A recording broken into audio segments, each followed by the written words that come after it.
How about this? Part 5. Show me the money. Show me the crypto. Are we getting more psychedelic, folks? Are we getting more psychedelic? Now we're going to start to really get into how do we integrate? How do we access? Well, hey, look at this, Shopify, e-commerce. This is what I did, this stuff. Well, I've been doing it, so I've been doing it for 25 years. I still do this. My businesses online operate like this. This is a traditional funnel system. This is like an e-commerce funnel system. You get a product out to market, you subscribe to the news, you get people to subscribe to the newsletter, you add products to the cart. This is the customer journey. So they go through, they subscribe, they put products in the cart. That means they haven't bought them. The next step is they finish the order, and the next one is they come back and buy again. And then the last one is they tell everybody. You see, what this is about is how do you start making money online? Because if you set up an online shop, you can make money while you sleep. Just keep remembering what Buffett said. If you don't make money while you sleep, you'll keep working until you die. That's what he said. He's a billionaire. So this kind of stuff, and there's many systems. I've been using one lately called Simvolley, and I've also used Shopify in the past. There's lots of really good tools online and plenty of videos all about how to set up an online shop. Because if you don't have capital, how are you going to get into Bitcoin when it's $50,000 per Bitcoin? One Bitcoin, and even if you buy one Bitcoin, it doesn't become 2 Bitcoin unless you trade it. And remember, more than 90% of traders lose money. In that trading view system, I was just telling you how you could get all those algorithms. More than 90% of people lose their money doing that. This is so complex. But if you can build a product that you like, that is fun for you and fun for other people, you have your own cash flow coming in with which you can do stuff like maybe buy some Bitcoin, but there's no financial advice ever in this conversation. And even if you hate math, like this guy, he still loves counting the money.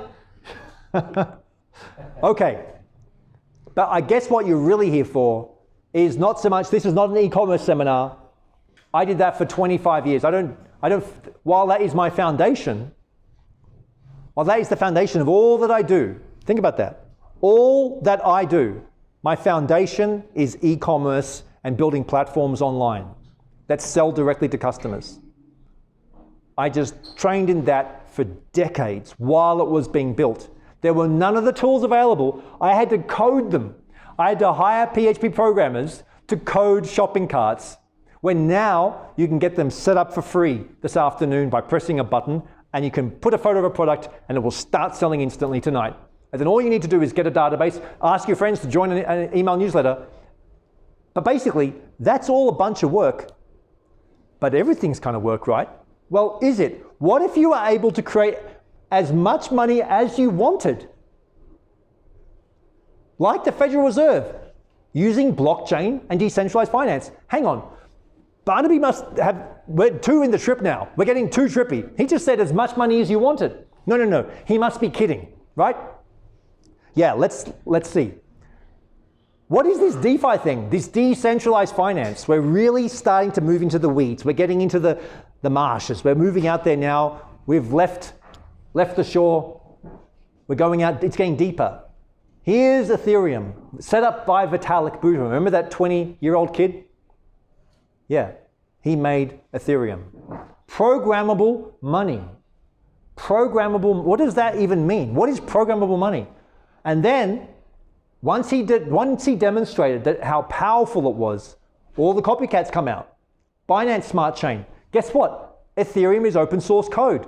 It's open source code. You can copy all of Ethereum.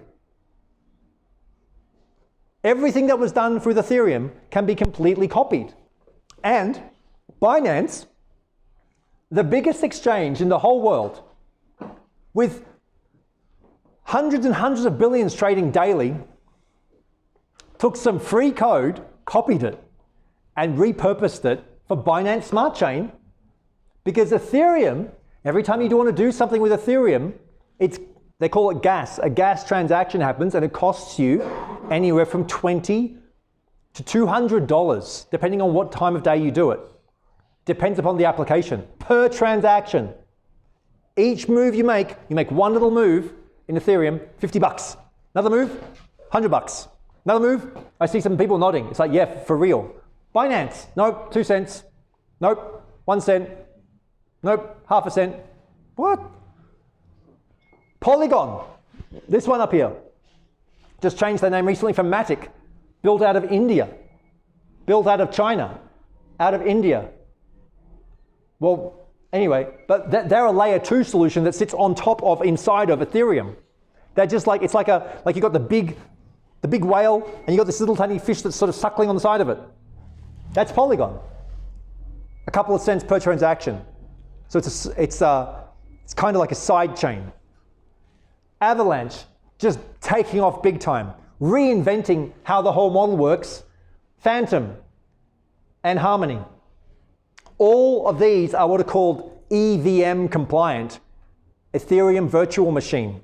That means that whatever works in Ethereum, you can copy that code and make it work over here. And they're building the bridges between them. And I'm showing you, I'm taking you right there. Because it all works through MetaMask. This simple wallet that is free to install on your phone, in your web browser, in Brave or Chrome or Firefox, you set up your MetaMask and it connects up with any of those DeFi platforms, any of them that are EVM, Ethereum Virtual Machine compliant. That means Binance Smart Chain, Phantom, Avalanche, Harmony, all of those ones connect up through this one application that is free to use. And all that you need is when you do it, you set up it takes like 2 minutes to set up.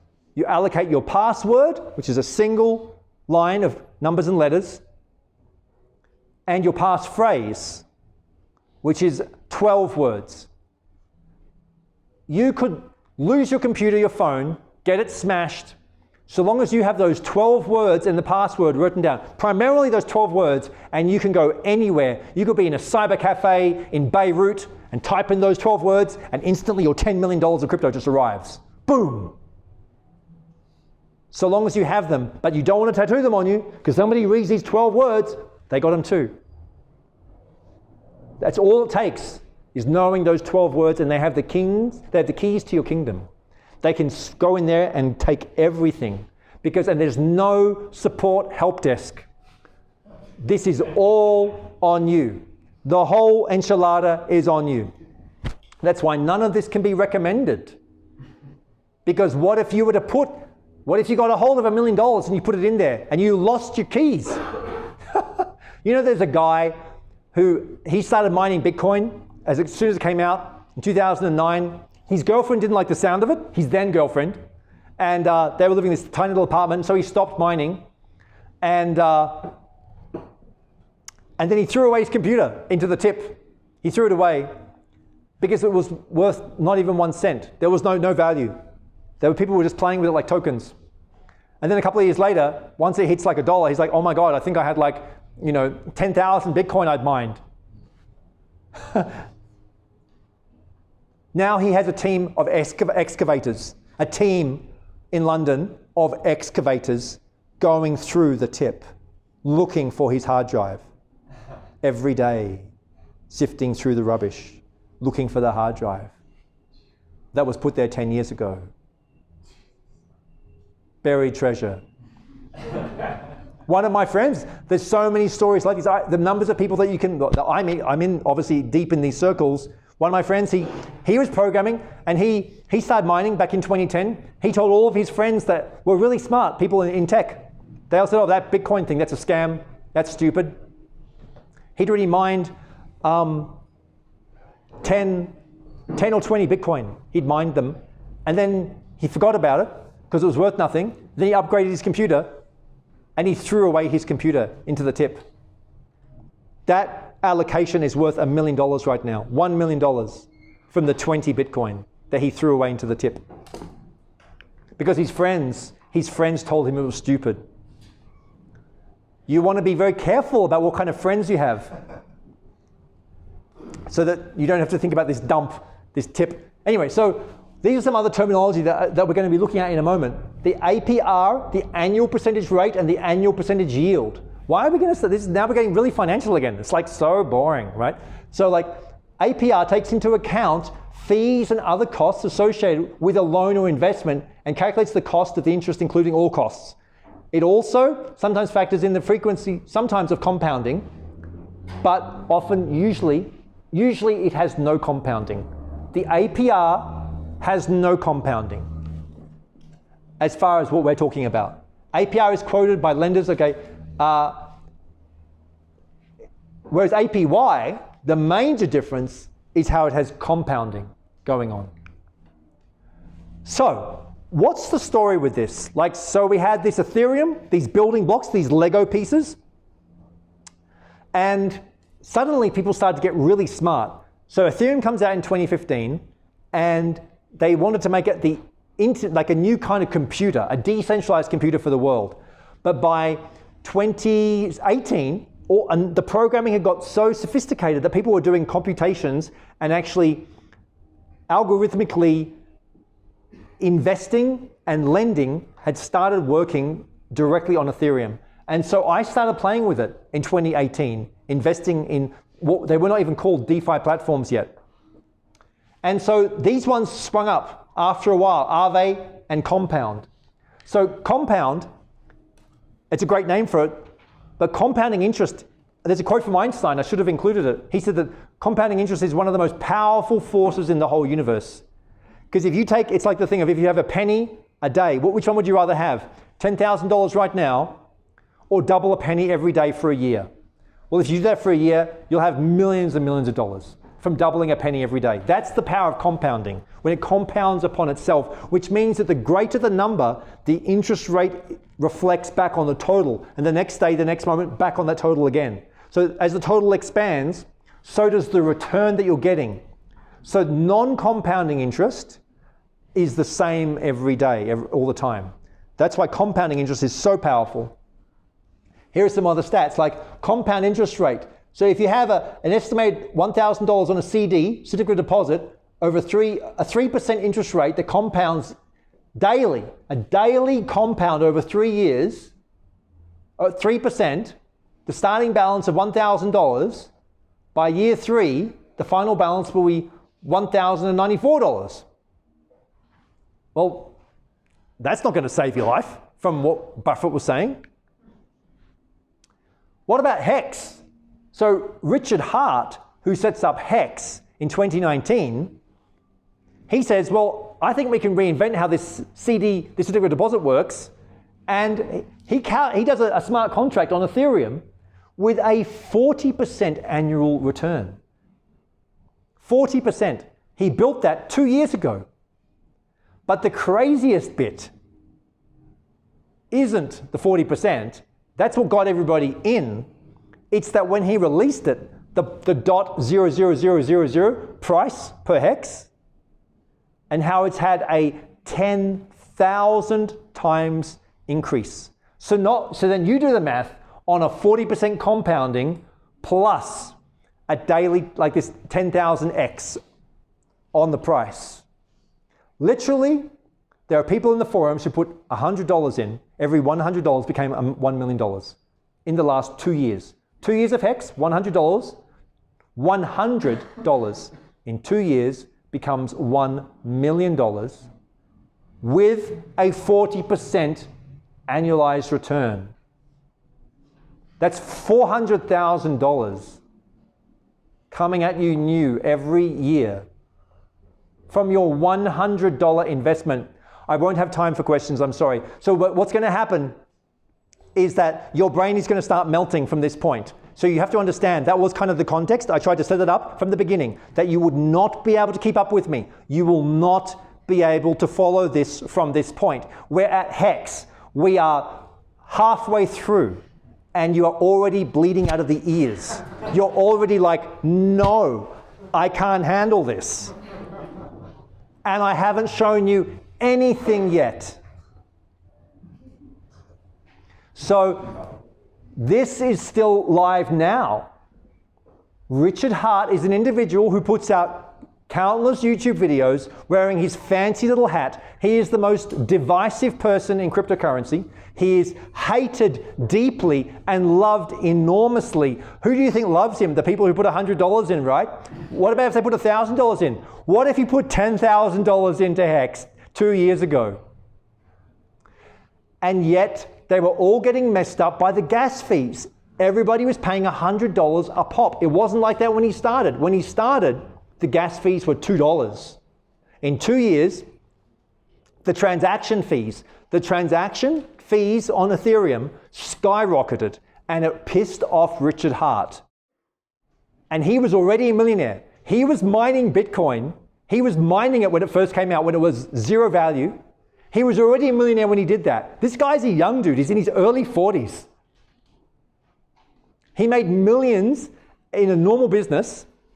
A normal e-commerce, he was doing e-commerce. He did e-commerce back in like 2005, made a bunch, just spent I spent 9 years traveling the whole world. Literally, I sold my company. I did whatever I wanted to do. I was like, I'm over this. I did the whole normal thing that society told you to do. And I was like, I'm done with that. I'm going to just do whatever I want, traveling the world, living on beaches, having a blast. He did that too. But he also happened to find Bitcoin at the beginning and mined it for free.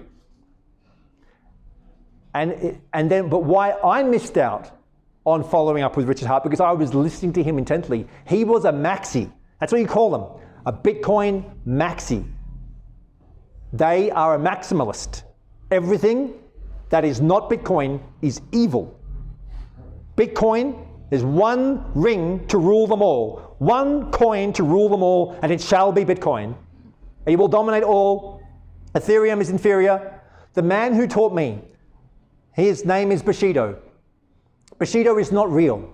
The man who taught me is not real, and yet he taught me all that I knew and grabbed me by the scruff of my neck online and said, grabbed my face and pushed me into the crypto and said, Barnaby, you shall stop doing everything else. I said, hang on, I thought Bitcoin was a school. He said, dude, it is the only thing in town. That was in 2016 when he explained that to me, when he was mining Bitcoin. That's what Bushido was doing. And when somebody tells you, stop everything else you're doing. So I said to Bruce Ellis, I have to stop everything I'm doing. I'm just going to look at Bitcoin. I'm just going to look at crypto. It took me 4 months being the technologist. Look at the level of sophistication I have around technology. 4 months to buy my first Bitcoin of daily attempts. And CEX was a major exchange. And I tried to buy my first Bitcoin, $500. They just stole the $500.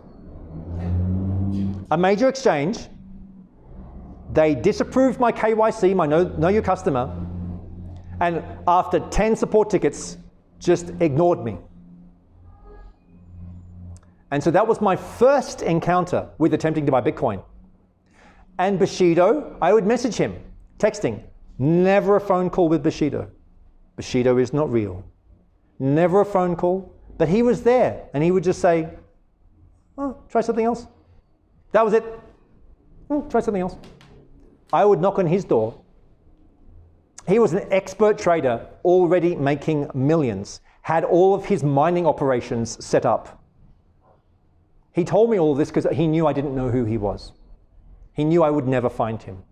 And for some reason, I know the reasons, but he liked me.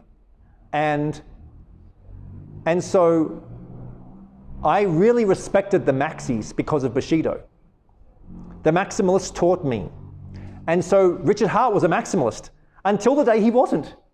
When he gave up, he declared on his YouTube video, I'm giving up, Bitcoin's stupid. I was listening to this man for years. Imagine the level of respect I had for him. I had all this respect for Richard Hart, and then after him telling me how it was the only game in town, he tells me and everybody else it's stupid. I lost all respect for Richard Hart. And then he says, I'm just going to be like everybody else and push out my own coin. I can remember the day I'm listening to him. I can remember. And I felt hoodwinked. I felt cheated. I felt lied to by Richard Hart. I was like, who are you, man?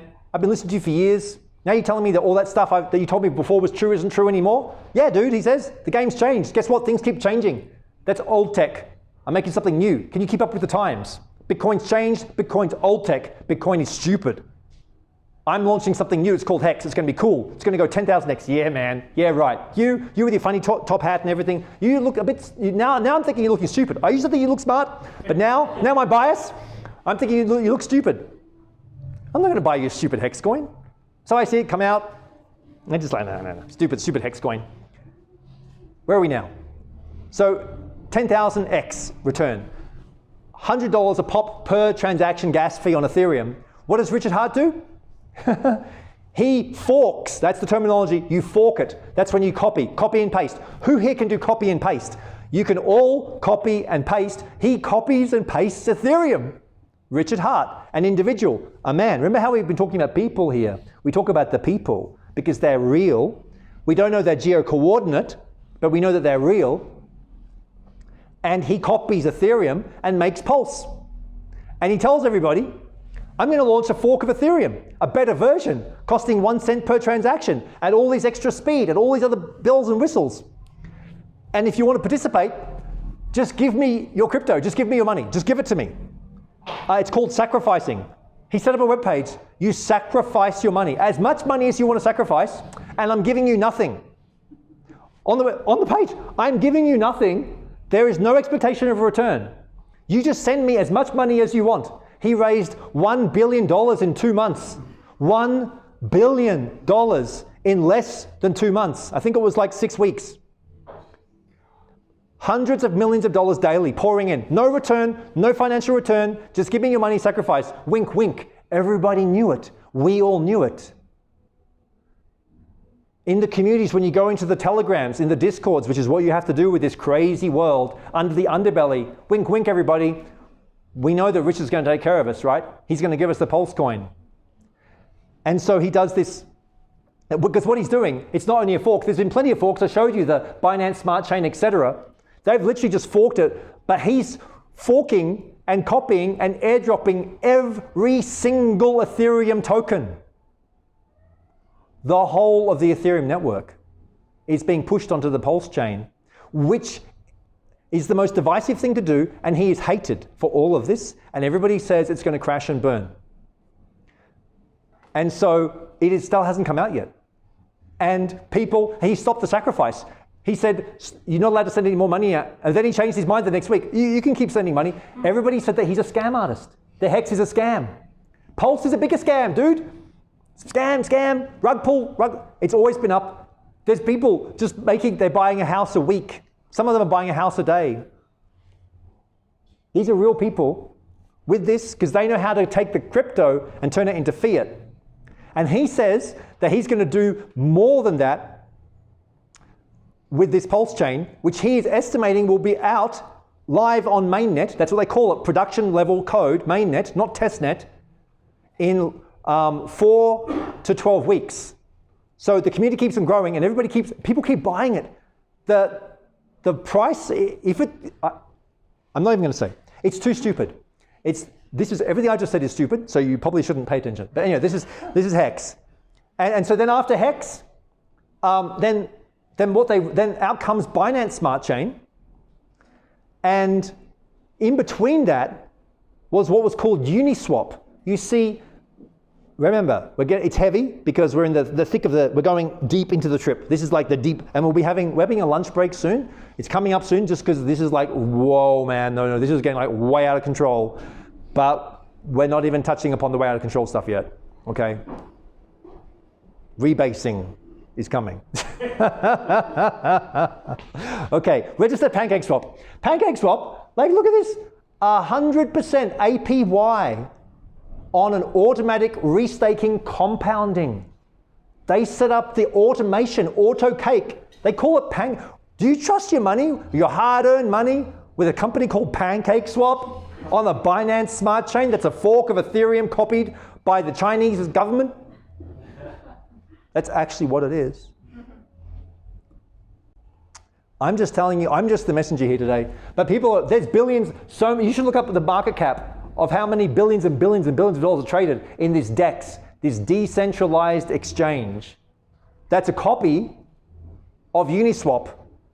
Everything, they just go and copy the code. If you know how to copy and paste, and then you want to hire a programmer and say, can I just pay you $10,000 and can you make a copy of PancakeSwap?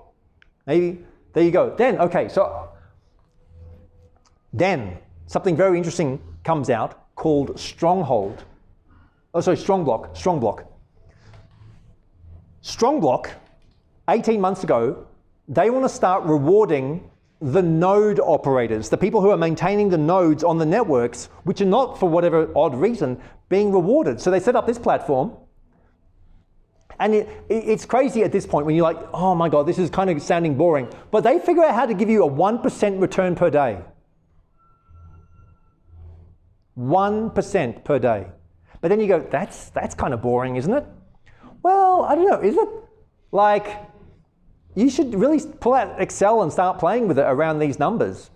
Here's the crazy thing, the way that Strongblock works, you can buy these nodes. So when it launched like 18 months ago, I think each Strong was $10. They're now about $450 per Strong token.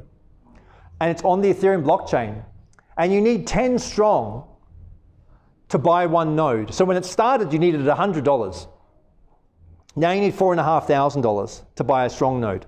And when you buy the Strong node on their DeFi platform with MetaMask, I'm taking you there. You have to just follow with me. You use your MetaMask to buy the Strongblock node.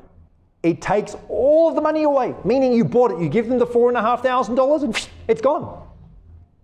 It goes into their system, and then they pay you back at this 1% per day. So that means you'd be getting, from your $4,500 purchase of one node, you're getting $45 a day. And it doesn't stop? Hang on, man. Hang on. No. You mean for 18 months, it doesn't stop? You just keep getting this 45? Dude, what the? Like, seriously? Yeah, that's kind of crazy. What if you bought 100 nodes? I don't know, then it gets really nuts, right? That's Strongblock. Okay, we're moving at speed because you only have this very limited window. Remember how I'm quoting Klaus, I love Klaus. You know, limited window, we have a limited window. I have a limited time with you today, and I'm just it's a fire hose of information that will leave you drenched. Now we're looking at Doge and Shiba. And yes, lunch is fast approaching us. So these two stupid meme coins, especially the one that gave you 450,000x return, the 55 million where you put $2 in 18 months, a year ago, and it made you $1 million. Which one? This is what this guy's saying. So Shiba Swap. So basically Doge was meant to be a joke. They copied, once again, remember, they forked Bitcoin. They took the code from Bitcoin. That's what they did with Doge. But they weren't reckoning and counting on Elon Musk. Hang on. So this billionaire that runs SpaceX, gets all the contracts from NASA and Tesla, etc. And he just starts tweeting last year about Dogecoin, which was in the backwaters. Everybody, it was a joke. It was literally a joke coin. It had zero functionality, zero purpose, almost nothing happening with it. And it's like he just touched it. He just went, I'm going to make you happen. Because he had so many millions of followers, and it instantly started blowing up. And when the first tweet came out and it popped in price, people were like, oh, that's so stupid. What about when the second tweet happened and it doubled again? What about the third tweet when it doubled again? And every tweet he posted, everyone's like, no, surely this has to stop. And Doge just started rocketing. This other crew looks at it and says, wow, people are obsessed with these dogs. These dog meme coins. What if we make one that's got a little bit of smarts in it? And we use even the same dog. They're even copying the Shiba Inu dog. It's a real dog, Dogecoin. Now they're not even copying the code. They're copying the brand. They just copy it. And if you dive deeply into the people behind it, who are all anonymous, but there are photos of them hanging out with, some of them maybe with Vitalik, it's the people.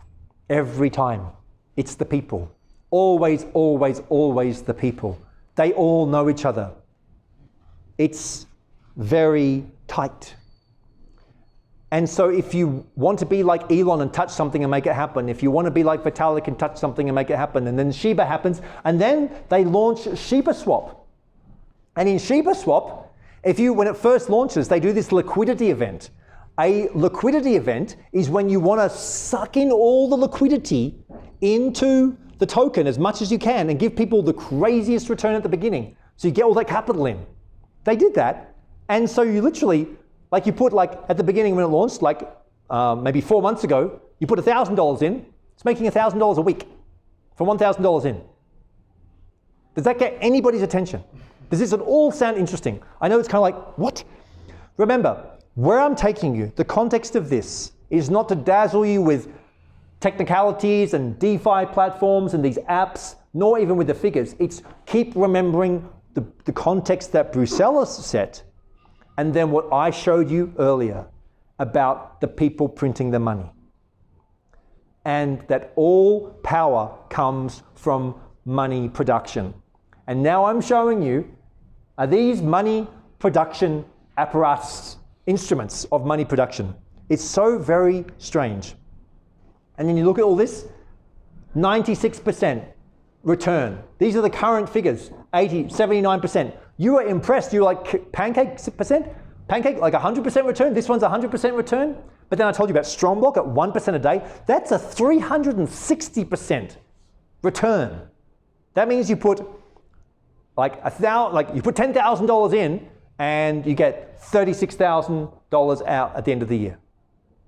But what happened if you used it and bought more strong nodes and now you're compounding on the strong block?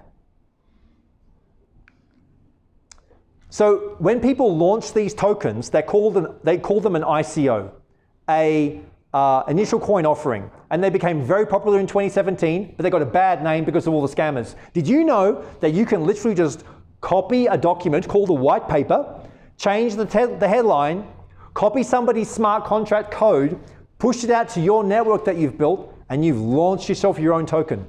Anybody here can launch their own cryptocurrency. And they can do it easier now than when I first started launching them in 2017. I've been launching currencies for 4 years.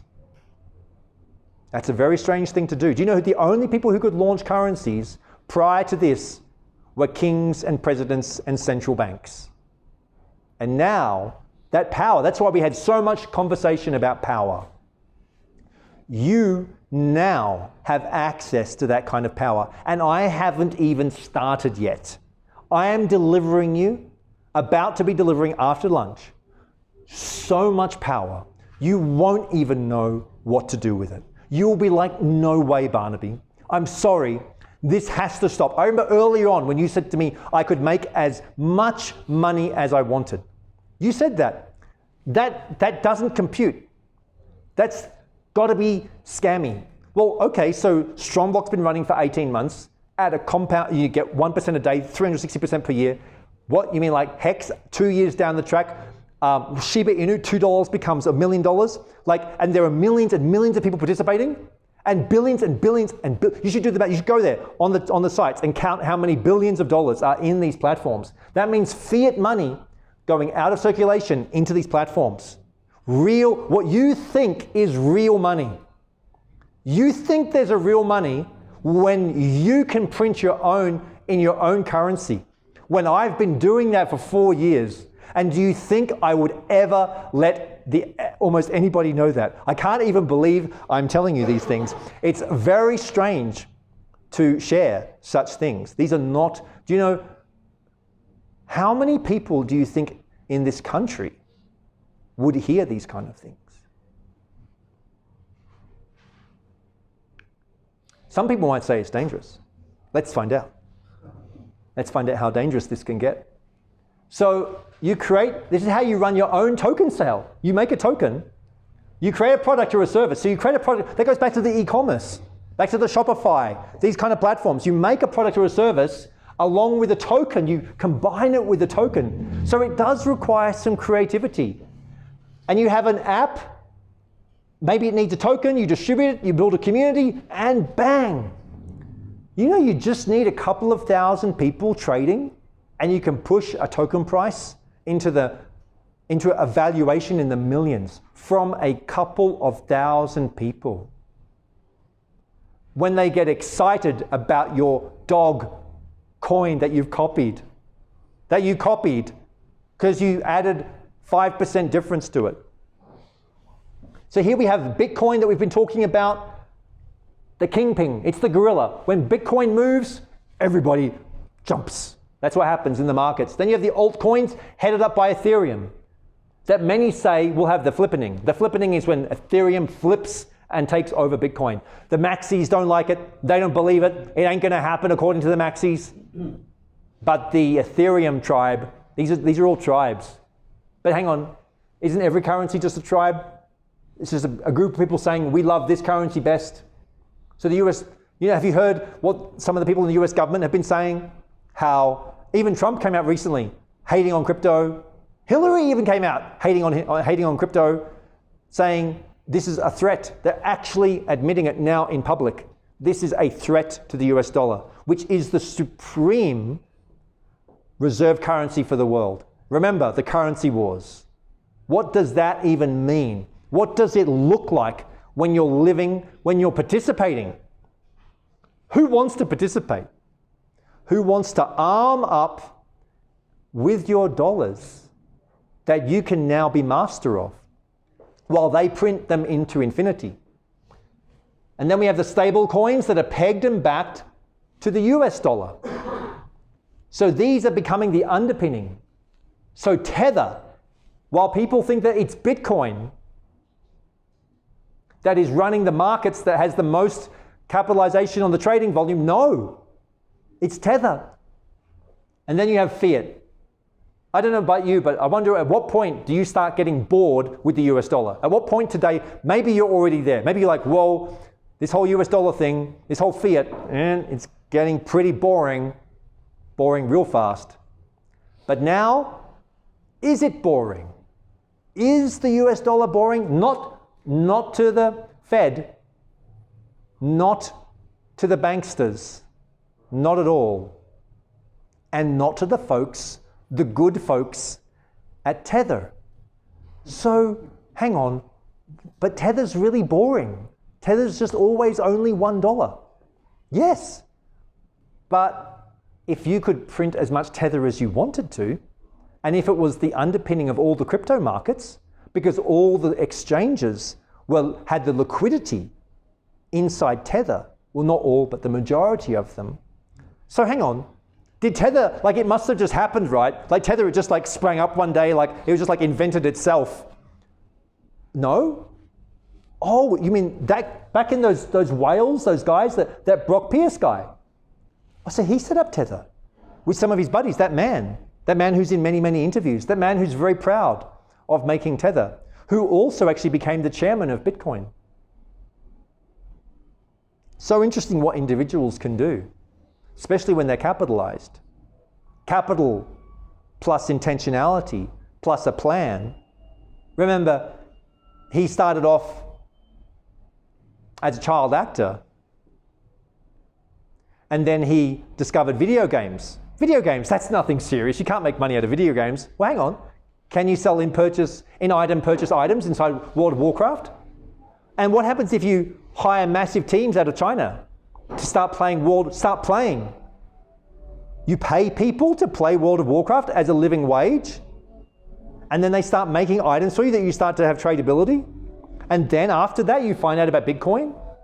Wow. And then you buy a bunch of Bitcoin, and then you figure out that all the markets are kind of unstable because Bitcoin's all over the place.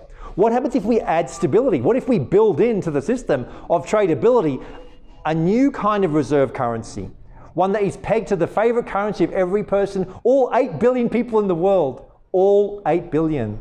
All they hear about is the US dollar. US dollar, US dollar. Give me more US dollars, please. That's what they all want. Brock Pierce figured out, wow, we could make our own US dollar. We could call it Tether.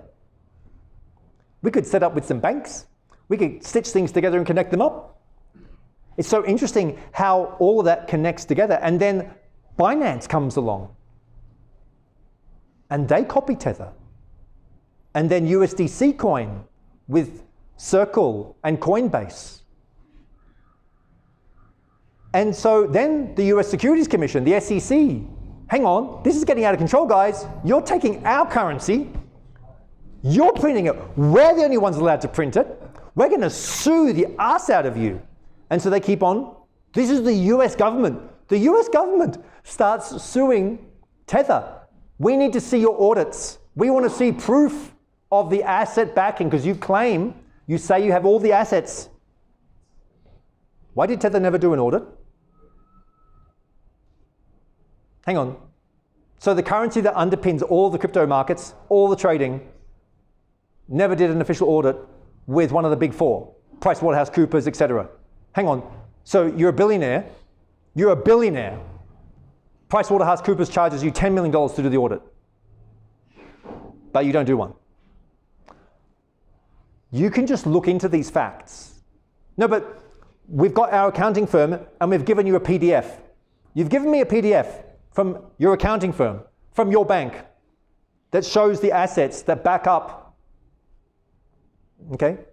That's something, I guess. That was a new iteration. And then the US government loses their lawsuits against Tether. Hang on, but Tether's a privately run company that prints their own US dollars called Tether, that the US government has unlimited resources because they're connected with the Fed that produces as much money as they like, but then they lose the lawsuit against Tether. Maybe this stuff will make sense to you when it doesn't make sense to me. Or maybe we don't like contemplating, connecting the dots. But these stable coins are picking up heat. These are picking up heat. These privately run stable coins that are pegged to the US dollar, when we know the CBDCs, the central bank digital currencies, they want to launch them. So guess what?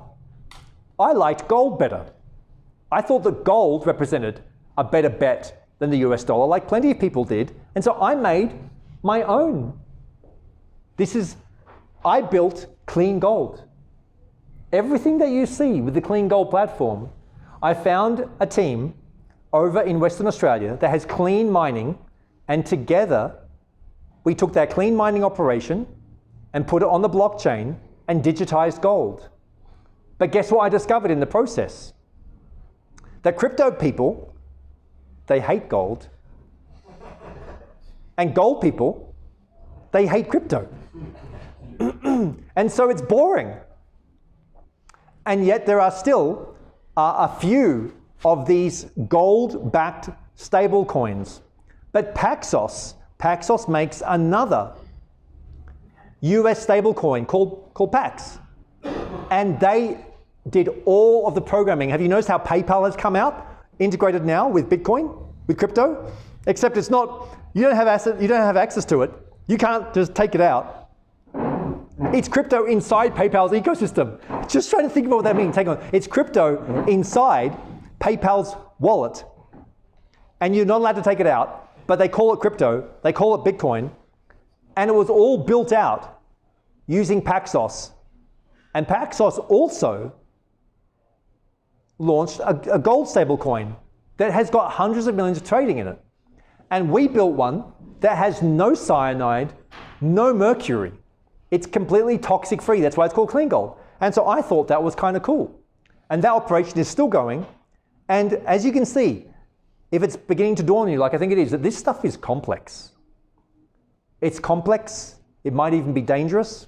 And it's not easy to figure out exactly what's needed to make something work. So this one is operational. And we're just looking for the sparks to get it up.